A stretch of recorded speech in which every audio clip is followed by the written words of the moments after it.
Hello everyone, welcome back to my channel Easy with Sanaya, and today we will discuss about class 8 geography lesson number 2, land, soil, water, natural vegetation and wildlife resources. So in this chapter we will see that what is land, what is soil, what is water and etc. and what are their uses. So firstly we have some stories, so let's read these stories so that you can understand the chapter easily. So let's start our chapter. In a small village in Tanzania, Africa, Mamba gets up very early in the morning to fetch water. अब देखिए, एक छोटा सा गांव है Tanzania में, और Tanzania कहाँ है? अफ्रीका में, और यहाँ पे हमें एक पर्सन का नाम दे रखा है माम्बा. तो जो माम्बा है वो एक छोटे से गांव में रहती है अफ्रीका के, और वो क्या है, सुबह जल्दी उठ जाती है क्योंकि उसको वाटर लाना होता है. तो जो माम्बा है वो सुबह जल्दी उठ जाती है वाटर लाने के लिए. She has to walk a long way and returns after few hours. जो माम्बा है वो बहुत दूर से पानी लाती है और वो कुछ ही घंटों में वापस से होम लौट आती है. She then helps her mother in the house and joins her brothers in taking care of the goats. फिर जब वो घर आती है तो फिर वो अपनी मम्मी की भी हेल्प करती है. हाउस में कोई भी काम वगैरह करवाना होता है तो फिर अपनी मम्मी की भी हेल्प करती है और अपने ब्रदर की भी हेल्प करती है किस काम में? जो गोट्स हैं, जो बकरी है, उनकी देखभाल करने में. All her family owns is a piece of rocky land around their small hut. अब उनकी जो फैमिली है उन्होंने एक हट के चारों ओर एक लैंड ले रखी है. एक क्या ले रखी है? एक ज़मीन ले रखी है. माम्बास फादर कैन बेयरली ग्रो सम मेज and beans on it after toiling hard. और जो उन्होंने ज़मीन ले रखी है उसमें जो माम्बा के फादर हैं वो उसमें क्या उगाते हैं? क्रॉप्स उगाते हैं. और कौन कौन सी क्रॉप्स है वो? मेज और बीन्स.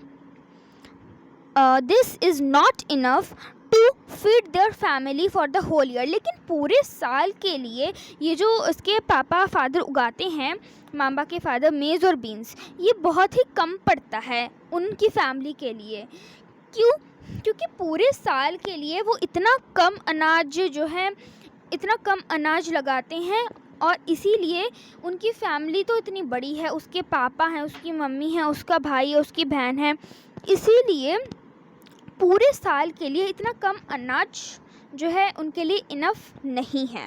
ठीक है, तो यहाँ पर हमने किसकी स्टोरी पढ़ी? हमने माम्बा की स्टोरी पढ़ी कि जो माम्बा है वो एक छोटे से गांव में रहती है. वो अपनी मम्मी की मदद करती है, भाई की मदद करती है. उसका फैमिली बैकग्राउंड देखा कि उनकी फैमिली ने एक लैंड रखी है जिसमें उसके पापा जो है मेज़ बीन्स लगाते हैं. लेकिन जितना अनाज वे लगाते हैं वो बहुत ही ज़्यादा कम हो जाता है उनकी फैमिली के लिए, क्योंकि पूरे साल के लिए है ना 365 डेज, तो बहुत ही कम अनाज होता है वो. अब हम एक और पर्सन की स्टोरी पढ़ेंगे, पीटर. पीटर जो है वो कहाँ रहता है? वो न्यूजीलैंड में रहता है. न्यूजीलैंड को क्या कहा गया है यहाँ पे? Heart of the sheep rearing region. अब देखिए, न्यूजीलैंड में ना शीप को पाला जाता है. क्यों पालते हैं? वूल लेने के लिए. और हमने ये 7th क्लास की साइंस में बहुत अच्छे से पढ़ रखा है कि वूल की कैसी प्रोसेस होती है, सिल्क की कैसे प्रोसेस होती है. यहाँ पर मैं वो डिस्कस नहीं कर रही हूँ. बस आपको ये रखना है कि जो पीटर है वो कहाँ रहता है? वो न्यूजीलैंड में रहता है, जहाँ पे उसकी फैमिली क्या चलाती है? वूल प्रोसेसिंग फैक्ट्री. जहाँ पे उसकी फैमिली के पास क्या है? एक वूल फैक्ट्री है. वो वूल फैक्ट्री चलाती है उसकी family. Every day when he returns from school, जब भी पीटर घर लौटता है तो पीटर क्या देखता है कि उसके जो अंकल है वो शीप की देखभाल कर रहे होते हैं हमेशा. Okay, their sheep yard is situated on a wide grassy plain with hills in the far distance. अब उनका जो शीप यार्ड है वो कहाँ सिचुएटेड है? उनका शीप यार्ड जो है वो वाइड ग्रासी प्लेन पे सिचुएटेड है. किसके साथ? हील्स के साथ. मतलब ऐसे थोड़ा सा माउंटेन, ऐसा स्लोप होगा, वहाँ पर जो है इनका शीप यार्ड सिचुएटेड है.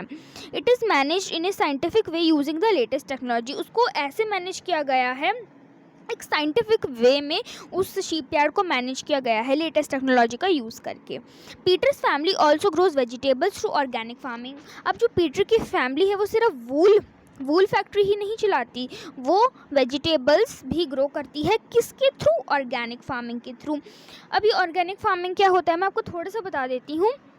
देखिए, ऑर्गेनिक फार्मिंग में सिर्फ ऑर्गेनिक चीज़ों का यूज़ किया जाता है, इसमें ऑर्गेनिक मैन्योर का यूज़ किया जाता है और इसमें नेचुरल पेस्टिसाइड्स का यूज़ किया जाता है, इसमें केमिकल्स का बिल्कुल यूज़ नहीं किया जाता। और यहाँ पर जेनेटिक मॉडिफिकेशन भी नहीं होता है। जेनेटिक मॉडिफिकेशन में क्या होता है ना कि किसी प्लांट में से ना एक जेन उठा के दूसरे प्लांट में डाल देते हैं, जिससे उस प्लांट की, जिस प्लांट में हमने डाला है उस प्लांट की जो एबिलिटी है वो और अच्छी हो जाए, वो और उगे, अच्छे से वो काम करे। लेकिन यहाँ पे ऑर्गेनिक फार्म में ऐसा कुछ नहीं होता है। यहाँ पे सिर्फ ऑर्गेनिक मैन्योर, सिर्फ ऑर्गेनिक चीज़ों का यूज़ किया जाता है। तो मैंने यहाँ पे आपको ऑर्गेनिक फार्मिंग के बारे में थोड़ा सा बता दिया, इसके बारे में हम शायद डिटेल में चैप्टर 4 में पढ़ेंगे। तो यहाँ पे हमने क्या पढ़ा, दो लोगों की स्टोरी पढ़ी, माम्बा की स्टोरी और पीटर की स्टोरी। अब हम देख लेते हैं कंक्लूजन कि इनकी जो हमने स्टोरी पढ़ी इनसे हमें क्या क्या ज्ञान मिला, क्या हुआ इनकी स्टोरी पढ़ के हमें। तो देखो, माम्बा और जो पीटर है stay in 2 different parts of the world. ये वर्ल्ड के 2 डिफरेंट पार्ट्स में रहते हैं। माम्बा कहाँ रहती है, अफ्रीका में रहती है और पीटर कहाँ रहता है, वो न्यूजीलैंड में रहता है। And led very different lifes, और बहुत ही अलग अलग जीवन जीते हैं, है ना। This difference is because of the differences in the quality of land, soil, water, nature, vegetation, animals and the uses of technology. The availability of such resources is the main reason places differ from each other। अब देखिए क्या है, देखिए आप देखेंगे कि कुछ places जो है एक प्लेस से बिल्कुल अलग होती है। वहाँ के पर्सन कुछ और काम करते हैं, दूसरे शहर के पर्सन कुछ और काम करते हैं। ऐसा क्यों है? क्योंकि हर जगह जो हमारी सॉइल होती है, हमारी लैंड होती है, हमारा वाटर होता है, नेचुरल वेजिटेशन, एनिमल्स, ये हर जगह सेम नहीं होते हैं, ये हर जगह अलग अलग होते हैं। और यही मेन रीज़न है कि जिससे जो प्लेसेस है वो एक प्लेस से दूसरे प्लेस तक डिफ़र करती है। ठीक है, कहीं पर आप देखोगे कि आप जब उत्तराखंड वाली साइड पर जाओगे तो वहाँ पर कैसे है, एक ढलान सी आती है, ऐसे लैंड वाली चीज़ आती है। लेकिन जब आप प्लेन एरियाज़ में जाओगे तो वहाँ का जो लैंड है कितना अच्छा होता है, एकदम वहाँ की सॉइल कितनी फर्टाइल होती है। इसलिए आप देखोगे कि प्लेन एरियाज़ में जो कल्टिवेशन है वो ज़्यादा होता है, इतना अच्छा होता है। लेकिन उतना अच्छा जो हिली एरियाज़ में हो पाता है वो नहीं हो पाता, मतलब उतना अच्छा नहीं हो पाता है वहाँ पर कल्टीवेशन हिली एरियाज़ में। तो यही मेन रीज़न है कि जो प्लेसेस है वो डिफ़र करती है। जैसे कि आप यहाँ पर भी देख रहे होंगे। अब आप बोलेंगे, अब आप देख लीजिए यहाँ पे माम्बा के पास वूल क्यों नहीं है, वूल फैक्ट्री क्यों नहीं है, पीटर के पास क्यों है? क्योंकि पीटर न्यूजीलैंड में रहता है और न्यूजीलैंड में शायद ऐसी कंडीशंस होगी, वहाँ पे ऐसे एनिमल्स हैं, शीप जैसे एनिमल्स हैं जिससे वहाँ पे वूल का प्रोसेस हो। लेकिन अफ्रीका में क्या पता ऐसा, वहाँ की सॉइल अलग हो, वहाँ की लैंड अलग हो, इसीलिए जो है ये न्यूजीलैंड और जो अफ्रीका है ये बहुत अलग अलग है। क्यों है इसका ये जो रीज़न? क्योंकि यहाँ की लैंड अलग है, यहाँ का सॉइल अलग है, क्वालिटी के ऊपर सब निर्भर करता है। ठीक है, तो यहाँ का कंक्लूजन क्या था कि ये था कि प्लेसेस दूसरे प्लेस से डिफ़र क्यों करती है, क्यों? Because of the quality of the land, soil, water, naturalization, animals, they differ from each other and that's why places also differ from each other। तो यहाँ पे जो है हमने स्टोरी को, मैं अच्छे से आपको एक एक लाइन समझा रही हूँ, वीडियो लंबा हो जाएगा तो कोई बात नहीं, बस आपको समझ आना चाहिए। तो हमने यहाँ पर स्टोरी को एकदम अच्छे से डिस्कस कर लिया है। अब हम जो है ये मैंने आपको बताया हम इन सारी चीज़ों के बारे में पढ़ने वाले हैं इस चैप्टर में, लैंड के बारे में, सॉइल के बारे में, एक्सेट्रा। तो ये वाला जो था हमारा वीडियो, इसमें हम क्या करेंगे, हमने स्टोरी देख ली अच्छे से, स्टोरी का कंक्लूजन क्या है वो हमने देख लिया अच्छे से। अब मैं आपको पढ़ाऊँगी लैंड, कि लैंड क्या है, लैंड का कैसा यूज़ होता है, और उसके बारे में जितने भी टॉपिक्स दे रखे हैं इस पार्ट में हम लैंड को ही सिर्फ अच्छे से कवर करने वाले हैं। तो चलिए लैंड देख लेते हैं।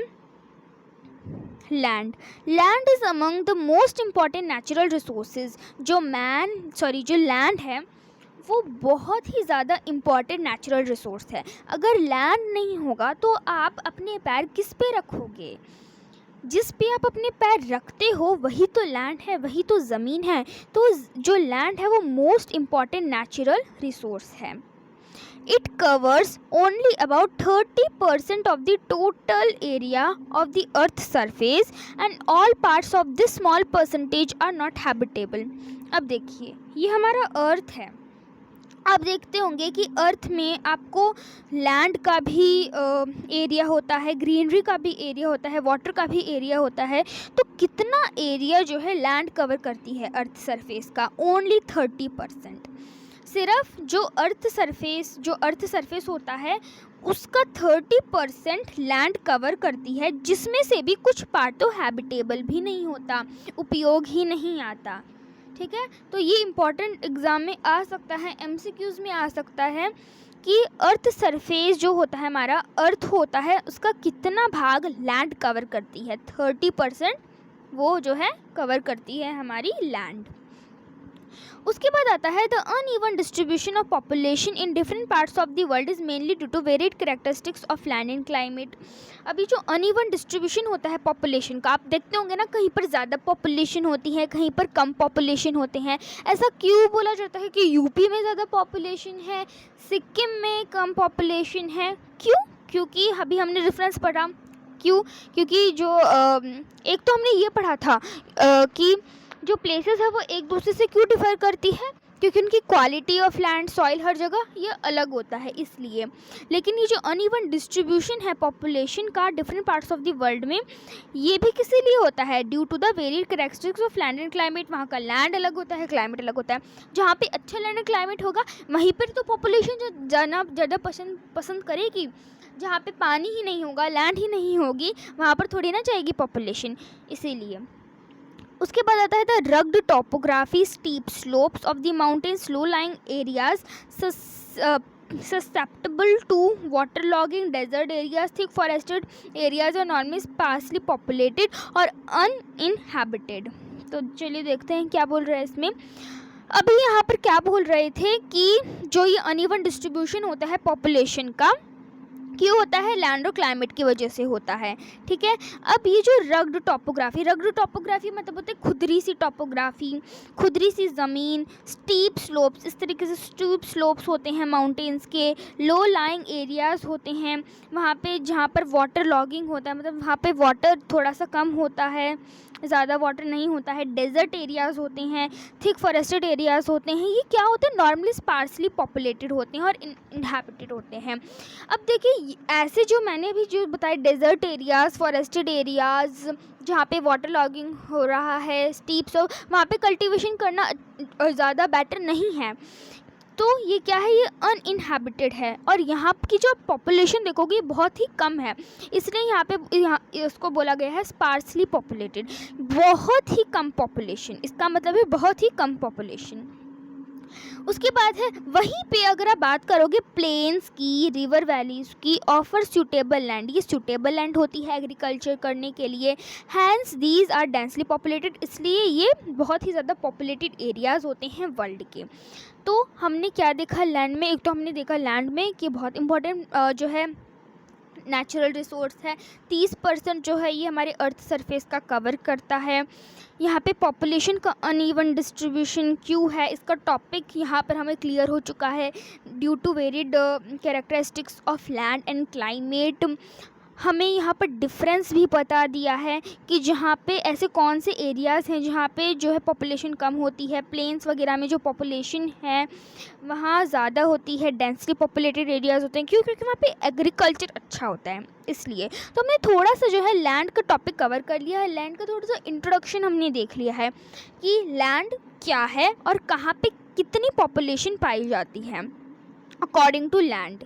अब यहाँ पे डू यू नो है कि 90% ऑफ द वर्ल्ड पॉपुलेशन की का 90% वो occupies only 30% of the land area. जो वर्ल्ड की पॉपुलेशन का 90% है, 90% जो लोग हैं वर्ल्ड की पॉपुलेशन के, वो 30% ही ऑक्यूपाई करते हैं लैंड एरिया को। और जो बचा हुआ 70% लैंड है वो ईदर स्पार्सली, वो बहुत ही कम पॉपुलेटेड है या फिर अनइनहैबिटेड है। ठीक है, मतलब वहाँ कम लोग रहते हैं। तो यहाँ पे आपको बता रखा है कि 90% जो है वो कौन ऑक्यूपाई, 90% जो है लोग वो 30% ऑफ लैंड एरिया को ऑक्यूपाई करते हैं और बचा हुआ 70% जो है लैंड वो कम पॉपुलेटेड होता है। तो बस ये डू यू नो था, ज़्यादा इम्पॉर्टेंट नहीं था। अब हमने लैंड के बारे में देख लिया। अब हम देखेंगे लैंड यूज़ कि लैंड को किन किन चीज़ों में यूज़ किया जाता है। Land use, land is use for different purposes such as agriculture, forestry, mining, building of industries. तो लैंड को डिफरेंट पर्पसेस के लिए यूज़ किया जाता है जैसे खेती करने के लिए, फॉरेस्ट्री करने के लिए, माइनिंग करने के लिए। माइनिंग को देखो, माइनिंग के बारे में हम चैप्टर 3 में पढ़ेंगे, मिनरल्स के बारे में, ये मिनरल्स से रिलेटेड है। मैं थोड़ा सा बता देती हूँ फिर भी कि माइनिंग क्या होती है। इसमें जो है हमें मिनरल्स का एक्सट्रैक्शन होता है फ्रॉम द अर्थ से। अर्थ सरफेस से जो भी हमें मिनरल्स मिलते हैं उनको जब हम एक्सट्रैक्ट करते हैं, निकालते हैं, उसी को हम माइनिंग कहते हैं। तो लैंड को इन्हीं सारी चीज़ों के लिए यूज़ किया जाता है, इंडस्ट्रीज़, हाउसेस, तो इन सबको बनाने के लिए भी लैंड को यूज़ किया जाता है। This is commonly termed as land use, इसलिए इसको कॉमनली कहा जाता है लैंड यूज़। तो लैंड यूज़ क्या आप कैसे कह सकते हैं कि लैंड को जिन जिन चीज़ों में यूज़ किया जाता है उसको हम कहते हैं लैंड यूज़। ठीक है, तो ये हो गया हमारा लैंड यूज़। अब है can you list out of the different ways in which mama and Peter family use their land. तो क्या आप लिस्ट बना सकते हो कि किस टाइप में से जो मामा और पीटर की फैमिली है वो अपनी लैंड को यूज़ कर रहे थे। तो मैंने स्टोरी आपको बहुत अच्छे से समझा दी है। अब आप मुझे कमेंट में बताएंगे कि किस तरीके से ये लोग अपनी लैंड को यूज़ कर रहे थे। The use of land is determined by physical factors such as topography, soil, climate, minerals and availability of water. अब ये जो लैंड का यूज़ है, ये जो लैंड को यूज़ करें किस पर डिटरमिन होता है, ये फिज़िकल फैक्टर्स से डिटरमिन होता है। जैसे कि जैसी टोपोग्राफी हुई, जैसी सॉइल हुई, जैसी क्लाइमेट हुआ, जैसे मिनरल्स हुए, जैसी पानी की अवेलेबिलिटी है, उसी टाइप से लैंड का यूज़ होगा, है ना। अब हमें खेती करनी है तो हम खेती के लिए कौन सी ज़मीन चुनेंगे, कैसे हम लैंड को यूज़ करेंगे। हम देखेंगे कि कहाँ पर पानी की अवेलेबिलिटी अच्छी है, तो जिस ज़मीन में पानी की अवेलेबिलिटी अच्छी होगी वहाँ पे हम खेती करना पसंद करेंगे। जहाँ पे क्लाइमेट अच्छा होगा, क्या पता वहाँ पर अपना घर बना ले। तो जो लैंड है, किस तरीके से आपको लैंड का यूज़ करना है, वो इन सारी चीज़ों से डिटरमिन करता है। ह्यूमन फैक्टर्स जैसे कि पॉपुलेशन और टेक्नोलॉजी, ये भी इम्पॉर्टेंट डिटर्मिनेंट्स हैं हमारे लैंड यूज़ पैटर्न के। ह्यूमन फैक्टर्स में आ गए आपके, एक तो आ गई पॉपुलेशन, जनसंख्या, और एक टेक्नोलॉजी। तो ये क्या है, इम्पॉर्टेंट डिटर्मिनेंट्स हैं हमारे लैंड यूज़ पैटर्न की, क्योंकि ये भी हमें बताते हैं कि लैंड को कैसे यूज़ करना है।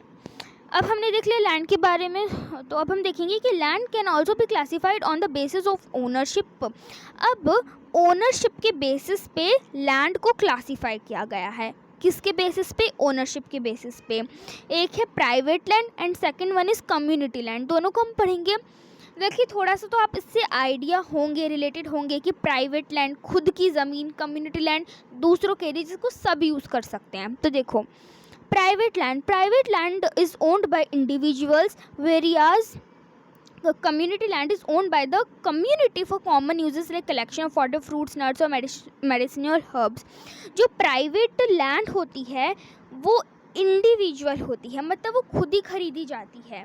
ठीक है, अब जैसे कि आपने घर बनाने के लिए प्लॉट लिया है, आपने 100 गज का प्लॉट लिया है। अब उस 100 गज के प्लॉट में ऐसा नहीं है कोई भी घर बना ले आके, वो आपकी ही लैंड है, वो आपकी ही प्राइवेट लैंड है। ठीक है, तो वो आप ही की लैंड है, आपने उसे खुद ली है। आप खुद ही उस लैंड को यूज़ कर सकते हो, आप खुद ही उसमें घर बना सकते हो। तो जो अपनी खुद की लैंड है, इंडिविजुअल है, उसको हम कहते हैं प्राइवेट लैंड। और कम्युनिटी लैंड जो कम्युनिटी के लिए बनाई हो, ठीक है, जो कम्युनिटी के लिए बनाई हो, कॉमन यूजेस के लिए, जैसे फ्रूट्स फॉडर का कलेक्शन करना, नट्स का, मेडिसिनल हर्ब्स का, कि जैसे कि सड़क है, ऐसा नहीं है कि आपने सड़क ले ली, सड़क को कोई ले नहीं सकता, कम्युनिटी के लिए है। ओके, तो उसमें हर कोई वहाँ पर जो है चल सकता है, यूज़ कर सकता है उस सड़क को। ओके, तो एक होती है प्राइवेट लैंड, इंडिविजुअल जो खुद के द्वारा खरीदी गई हो, और एक होती है कम्युनिटी लैंड जो कम्युनिटी के द्वारा ओन करी हुई हो। सिंपल डिफरेंस रखिए कि प्राइवेट लैंड क्या है, जो इंडिविजुअल खुद के द्वारा खरीदी गई हो, और कम्युनिटी लैंड जो कम्युनिटी के द्वारा खरीदी गई हो। अब आता है दीज कम्युनिटी लैंड्स। अभी जो कम्युनिटी लैंड है इनको हम कॉमन प्रॉपर्टी रिसोर्स भी बोलते हैं, कि जो कॉमन है, कॉमन प्रॉपर्टी है, ठीक है, कोई भी इसे यूज़ कर सकता है। अब यहाँ पे आता है कि people and the demands are ever growing but the availability of land is limited. अब देखिए जो पीपल है, लोग हैं, और उनकी जो डिमांड है वो तो दिन भर दिन बढ़ती जा रही है, लेकिन जो लैंड की अवेबिलिटी है वो तो लिमिटेड ही है ना। The quality of land also differs from place to place. और मैं आपको बता चुकी हूँ कि जो लैंड है वो प्लेस टू प्लेस क्या करती है, डिफ़र करती है। People started encroaching the common lands to build up commercial areas, housing complexes in the urban areas, and to expand the agricultural land in the rural areas. तो जो people है उन्होंने एनरोच करना स्टार्ट कर दिया है कॉमन लैंड्स को, कि कॉमन लैंड्स में हम क्या बनाएंगे, common lands to build up commercial areas, house complex बनाएंगे अर्बन एरियाज़ में, ताकि और एग्रीकल्चर लैंड को वो एक्सपैंड कर सके रूरल एरियाज़ में। तो पीपल ने क्या स्टार्ट कर दिया है, एनरोच करना स्टार्ट कर दिया है। तो ये हमारा हो गया है कि जो पीपल है उन्होंने एनरोच करना स्टार्ट कर दिया है लैंड्स को, उसमें हाउस बनाने लग गए हैं अर्बन एरियाज़ में, रूरल एरिया में एग्रीकल्चर फिर आने लग गए हैं। देखिए, एनरोचिंग का मतलब होता है शुरू करना, स्टार्ट करना। तो पीपल ने ये सारी चीज़ों को स्टार्ट कर दिया है। Today, the vast changes in the land use pattern also reflect the cultural changes in our society. आज ये जो वास्ट, ये जो बड़े बड़े चेंजेस हो रहे हैं लैंड यूज़ पैटर्न में, ये किसको रिफ्लेक्ट कर रहे हैं, हमारी सोसाइटी के कल्चरल चेंजेस को ये रिफ्लेक्ट कर रहे हैं। कौन, ये जो बड़े बड़े चेंजेस हो रहे हैं किसमें, लैंड यूज़ पैटर्न में। Land degradation, land slides, soil erosion, desertification, ये मेजर थ्रेट्स हैं हमारे एनवायरनमेंट के। क्यों, because of the expansion of agriculture and construction activities को मैं समझा देती हूँ आपको। देखिए, लैंड डिग्रेडेशन होता है कि लैंड की कमी हो रही है। लैंड स्लाइड्स मतलब होता है कि जब हमारी कोई भी पत्थर, लैंड जब खिसक जाती है तो उसे हम कहते हैं लैंड स्लाइड्स। सॉइल इरोजन मतलब एक जगह से दूसरी जगह जो सॉइल है वो उड़ के आ जाती है, ठीक है, और वहाँ पे कोई भी लैंडफॉर्म क्रिएट कर लेती है। और इसको तो मैं आपको बहुत ही अच्छे से समझा के आ चुकी हूँ क्लास 7 की ज्योग्राफी में। अगर आपने वो नहीं देखा तो आप जाकर देख सकते हैं मेरे चैनल पे। डेजर्टिफिकेशन ये क्या है, ये मेजर थ्रेट्स हैं हमारे एनवायरनमेंट के। क्योंकि देखो, जब एग्रीकल्चर का एक्सपेंशन होगा, जब एग्रीकल्चर फैलेगा, कंस्ट्रक्शन एक्टिविटीज़ फैलेगी, तो देखिए लैंड की कमी तो होगी, लैंडस्लाइड्स होगी, सॉइल इरोजन होगा, ठीक है, और डिजर्टिफिकेशन भी होगा। और इससे क्या होगा, हमारे एनवायरनमेंट क्या जल्दी से ख़त्म हो जाएगा, गंदा हो जाएगा हमारा एनवायरनमेंट। तो यहाँ पे हमने देख लिया लैंड यूज़ के बारे में कि कैसे जो है हम लोग लैंड को यूज़ करते हैं, ठीक है। तो ये हो गया हमारा लैंड यूज़ के बारे में। यहाँ पे भी आप देख सकते हैं, यहाँ पे एग्रीकल्चर के लिए लैंड को यूज़ किया जा रहा है, यहाँ पे भी यही किया जा रहा है, ये यहाँ पे एग्रीकल्चर का एक्सपेंशन हो रहा है। वहीं पे जब आप यहाँ पे अर्बन एरियाज़ में जो है ये बिल्डिंग्स वगैरह बना रहे हैं, तो इस पिक्चर से आपको समझ क्या आता है कि पहले अगर आप पहले वाले ज़माने में जाएंगे तो ज़्यादातर लैंड को यूज़ नहीं किया जाता था, सिर्फ थोड़ा सा खेत बना दिए, छोटे छोटे मकान बना दिए। लेकिन जैसे जैसे टाइम आया, टेक्नोलॉजी बढ़ी, ह्यूमंस ने बिल्डिंग्स बनाना सीखी, कंस्ट्रक्शन एक्टिविटीज़ करना सीखी, तो ये सारी चीज़ें लैंड यूज़ ये सारी चीज़ें जो है बन गई फिर उस लैंड पे। तो change in land use over time, कि जो लैंड में क्या हो रहा है, चेंज हो रहे हैं टाइम के साथ साथ। अब हमने लैंड के बारे में देख लिया, लैंड को हम कैसे यूज़ करते हैं उसके बारे में देख लिया, और उसका डिस्ट्रॉय कैसे हो रहा है ये भी हमने देख लिया। क्योंकि एग्रीकल्चर का एक्सपेंशन हो रहा है और भी कंस्ट्रक्शन एक्टिविटीज़ का एक्सपेंशन हो रहा है, इसलिए जो है हमारा एनवायरनमेंट से जो लैंड है वो भी कम होता जा रहा है। अब हम देखें कि हम अपने लैंड रिसोर्स को कैसे कंजर्व कर सकते हैं। Growing population and the even growing demand has led to a large scale destruction of forest covered and arable land and has created a fear of losing this natural resource। अब देखिए, population बढ़ रही है, और population बढ़ने के साथ साथ उनकी डिमांड भी बढ़ रही है। तो इससे क्या हो रहा है, इससे लार्ज स्केल पर फॉरेस्ट का डिस्ट्रक्शन हो रहा है। ठीक है, कि जितना भी जो लैंड का परसेंट है फॉरेस्ट ने घेर रखा है वो उसका क्या है, वो ख़त्म हो रहा है, उसका डिस्ट्रक्शन हो रहा है। क्यों? जब पॉपुलेशन बढ़ेगी तो उसके लिए उनको खाने की ज़रूरत है, वुड की ज़रूरत है, और ये सारी चीज़ें उन्हें कहाँ से मिलेगी? फॉरेस्ट से ही मिलेगी। तो पॉपुलेशन बढ़ रही है, डिमांड बढ़ रही है, इससे क्या हो रहा है, फॉरेस्ट का लार्ज स्केल पर डिस्ट्रक्शन हो रहा है। अरेबल लैंड का भी डिस्ट्रक्शन हो रहा है। अरेबल लैंड क्या होता है? जहाँ पर क्रॉप्स को उगाई जाती है वो होती है अरेबल लैंड। और इससे क्या हो रहा है, इससे एक डर है कि हम अपने नेचुरल रिसोर्स लैंड को खो रहे हैं। Therefore the present rate of degradation of land must be checked. इसीलिए जो आपको हमेशा चेक करना चाहिए कि जो डिग्रेडेशन हो रहा है लैंड की, उसकी प्रेजेंट रेट क्या है। ठीक है, उसको आपको चेक करना है। अफॉरेस्टेशन करना है, पेड़ पौधे उगाने हैं जिससे जो फॉरेस्ट कवर है वो बढ़ता जाए। लैंड रिक्लेमेशन मतलब ज़्यादा सॉइल इरोजन नहीं होगा तो लैंड भी उसका रिक्लेमेशन भी होता जाएगा।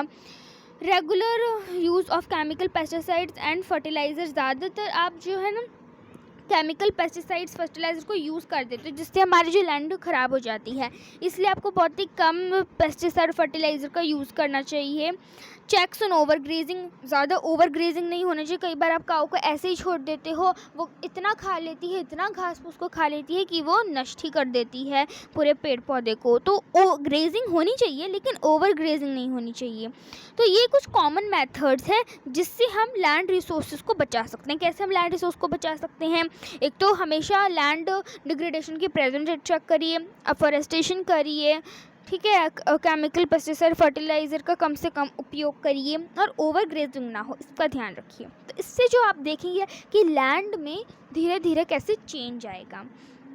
तो इस वाले पार्ट में हमने सिर्फ लैंड को डिस्कस किया है और हमने स्टोरी डिस्कस करी है।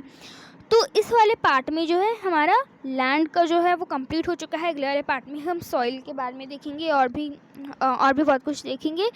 तो जो यहाँ पे हमारा जो पार्ट 1 है वो ख़त्म होता है। सो अगर आपको मेरा वीडियो अच्छा लगे तो प्लीज़ लाइक करिए, चैनल को सब्सक्राइब करिए और अपने फ्रेंड्स के साथ भी शेयर करिए। और कमेंट करके ज़रूर बताना कि आपको कैसे लगा, समझ में आया या नहीं आया जो मैंने पढ़ाया। तो थैंक यू, बाय।